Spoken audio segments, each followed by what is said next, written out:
If you ask yourself a question, who is the entity who is going to receive the answer? And who is the entity who is going to inquire?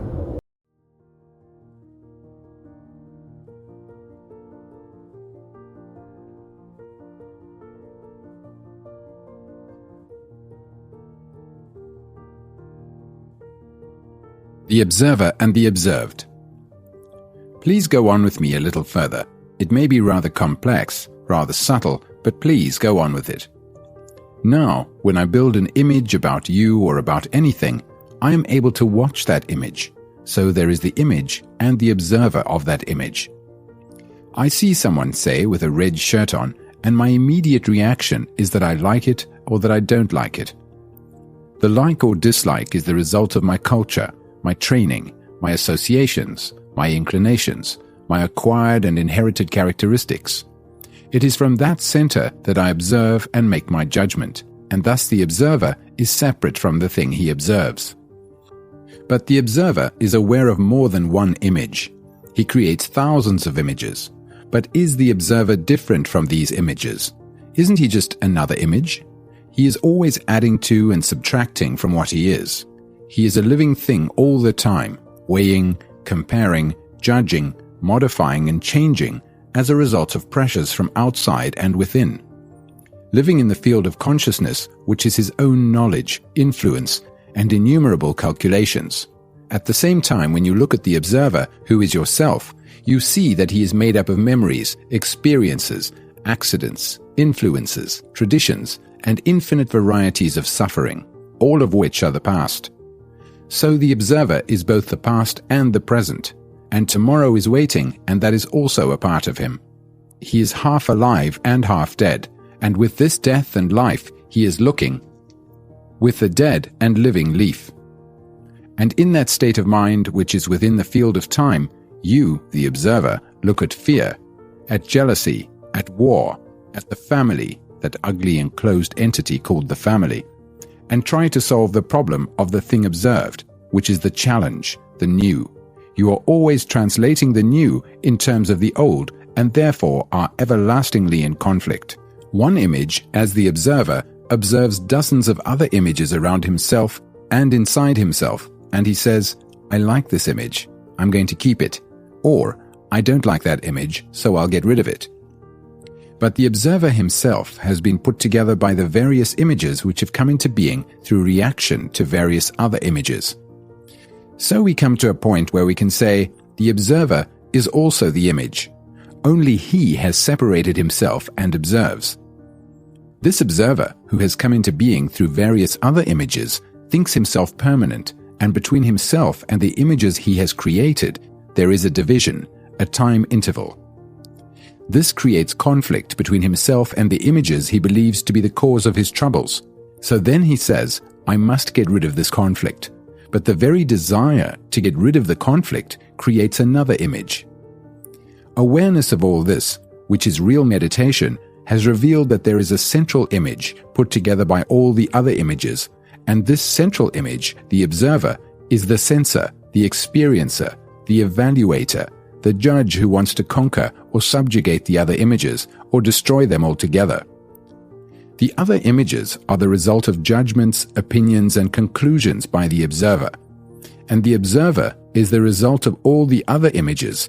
Therefore, the observer is the observed. So awareness has revealed the different states of one's mind, has revealed the various images and the contradiction between the images, has revealed the resulting conflict and the despair at not being able to do anything about it, and the various attempts to escape from it. All this has been revealed through cautious, hesitant awareness, and then comes the awareness that the observer is the observed. It is not a superior entity who becomes aware of this. It is not a higher self. The superior entity, the higher self, are merely inventions, further images. It is the awareness itself which had revealed that the observer is the observed. If you ask yourself a question, who is the entity who is going to receive the answer? And who is the entity who is going to inquire? If the entity is part of consciousness, part of thought, then it is incapable of finding out. What it can find out is only a state of awareness. But if in that state of awareness there is still an entity who says, I must be aware, I must practice awareness, that again is another image. This awareness that the observer is the observed is not a process of identification with the observed. To identify ourselves with something is fairly easy. Most of us identify ourselves with something, with our family, our husband, our wife, our nation, and that leads to great misery and great wars. We are considering something entirely different, and we must understand it not verbally but in our core, right at the root of our being. In ancient China, before an artist began to paint anything, a tree for instance, he would sit down in front of it for days, months, years. It didn't matter how long, until he was the tree. He did not identify himself with the tree, but he was the tree. This means that there was no space between him and the tree, no space between the observer and the observed, no experiencer experiencing the beauty, the movement, the shadow, the depth of a leaf, the quality of color. He was totally the tree, and in that state only could he paint. Any movement on the part of the observer, if he has not realized that the observer is the observed, creates another series of images, and again he is caught in them. But what takes place when the observer is aware that the observer is the observed? Go slowly, go very slowly, because it is a very complex thing we are going into now. What takes place? The observer does not act at all. The observer has always said, I must do something about these images. I must suppress them or give them a different shape. He is always active in regard to the observed, acting and reacting passionately or casually, and this action of like and dislike on the part of the observer is called positive action. I like, therefore I must hold. I dislike, therefore I must get rid of. But when the observer realizes that the thing about which he is acting is himself, then there is no conflict between himself and the image. He is that. He is not separate from that. When he was separate, he did or tried to do something about it.